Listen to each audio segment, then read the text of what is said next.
What we should know by the end today on Fortitude through Stoicism, and this is my 365-day journey of implementing the ancient philosophy of Stoicism into the life of this modern masculine man.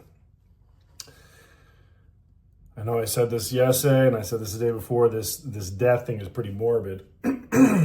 So from what we understand, okay, is that Marcus Aurelius wrote much of meditations later in life when he was suffering from serious illness.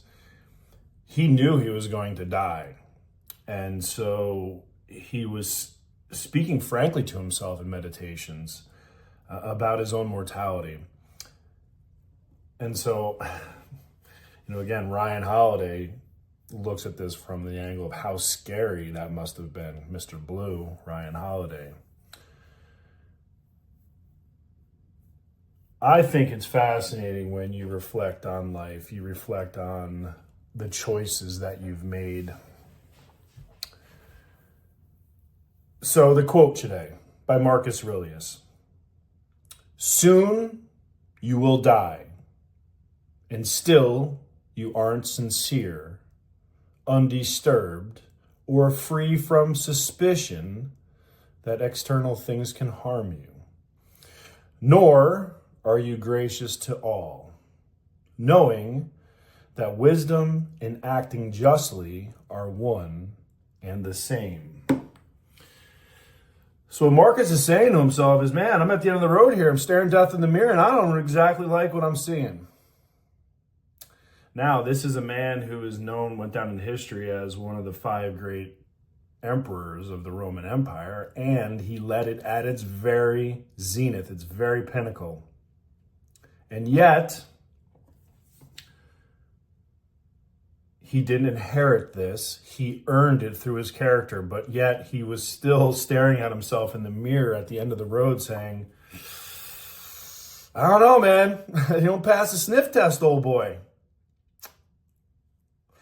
He knew his time left was very limited.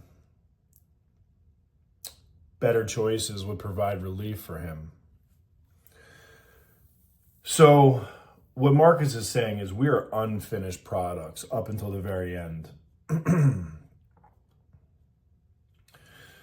So how can we take this, right? So this is a man who you could say had significantly more life experience than most of us, right? And we can take the lesson from him that at the very end, the thing that he wished he had done more of was lived a life of peace, being undisturbed from those external events. What are external events again? The opinions of others, the actions of others, right? He wanted to be free from suspicion that all these external things can harm you, because really it can't, right? When you are solid on the inside, all the other stuff is just what you hear me call it, noise. It's just all noise. And so we have the ability to tune that noise out, put on earmuffs, or you can put up your antenna and take it all in. I mean, I'll tell you right now, I was just downstairs getting my cup of tea, and casual conversation, weather, travel, and the lady that's working downstairs preparing the breakfast. I'm always kind to them because I love having a nice warm breakfast that I don't have to cook in the morning. And she goes, "Oh, no, I've never been on a plane." I said, "What do you mean you've never been on a plane?" "What do you mean never been on a plane?" Fear holds us back, right? That's one of those external things. And I said to her, I said, well, I flew over 250 times last year, and I'm still here. And she said, well, you see those plane crashes, and you hear all that stuff about Donald Trump. I said, yeah, you got to turn off the news. You got to tune that out. Well, I don't watch the news, she said. Well, you're getting it somewhere, all right? All that external noise. And I said, well, if I'd listened to all that noise, I said I wouldn't have experienced the majesty of Thailand. Oh, I've heard it's beautiful, always wanted to go there. I said, well, the only thing that's stopping you is your fear. It's all right here, because you're letting all of this out here cloud this right here. And that kind of takes me to my bigger point here is I've been reflecting a lot lately, and I've had a major life goal to have a ranch, a horse ranch. And yeah, it's because I wanted my dog. But also there was a deeper meaning there is when I grew up as a kid, we were caretakers on a large estate, 170 plus acres. We had horses and pigs and chickens and vegetables and trout ponds and streams, and it was shooting ranges, and it was the most amazing hunting lands. It was like a piece of paradise out in Pine Plains on this little secluded road. And so growing up with that, you never really truly understand what you have until it's gone. And so a piece of me was searching for that childhood paradise. Now here's the reality. I was planning on Tennessee, and I, looked at West Virginia, because why? My father's never got on a plane, and I was holding out some kind of hope that even my father's, getting older, 70, that maybe there's still a couple years left, right? Maybe there's still a couple years left where we can relive some of my childhood memories, those family hunts. Even the time spent,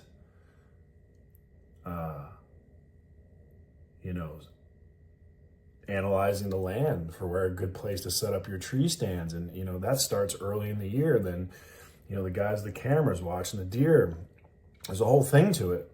And then I realized to myself, I'm like, man, I lived, 15 minutes away from my dad. In 8 years, I think he came over twice. So he's never going to get on a plane. And so when I was in West Virginia, I'm driving around thinking, don't know about this. So talking to my brother again, I said, man, I don't know if Dad's going to drive all the way there. And I don't, again, so maybe I'm hoping for these external things when in reality, all I need to do is be comfortable with the fact that, yeah, I had those moments. They're gone. I'm going to live in the present moment. I'm not going to anticipate future moments because today is all I have. But what I don't want is I don't want another mortgage payment on a property. I don't want to have to deal with a bunch of headaches. I don't want to have to staff a ranch and a farm and worry about people not showing up and not feeding the animals and me being God knows where in the world and having to deal with it. So I don't want to become a slave to those things. So I thought to myself, man, I'm gonna hard shift here. I'm gonna hard shift. This is what Stoicism has really taught me. It's given me clarity of thought. It's given me the ability to process my emotions. Why am I feeling this way? So why are you feeling this way, Shawn? Why do you want this? What's the emotion behind it? Is it justified? Is it real?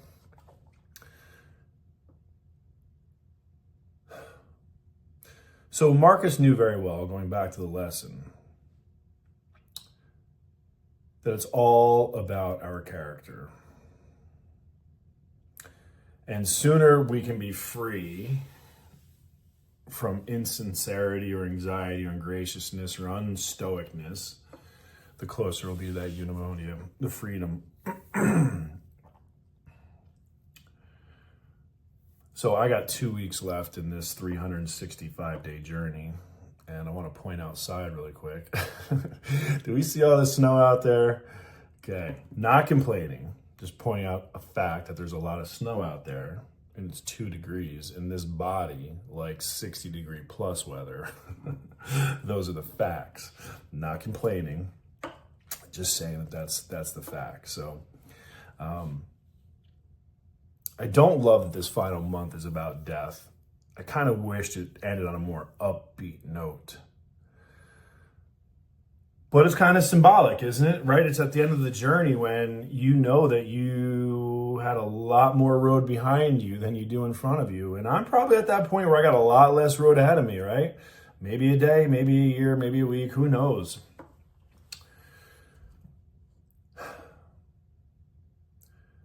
And it's interesting because what we should know by the end That's what wisdom looks like. You know, that's what wisdom looks like. That's part of the journey. And, you know, again, I know that throughout my lifetime, it's been really hard for me to take the lessons of others unless I was willing and ready and able to receive the lesson, which the older I get, the more open I am to other ideas and the fact that maybe, just maybe I don't know everything. Maybe, just maybe I'm not always right. So now I'm leaning to the possibility that I know nothing. Everything is open for exploration and for learning. And all I know is that I'm grateful for this day. I embrace impertinence. I cultivate compassion. I walk this path of wisdom. And I am at peace with myself. And on that,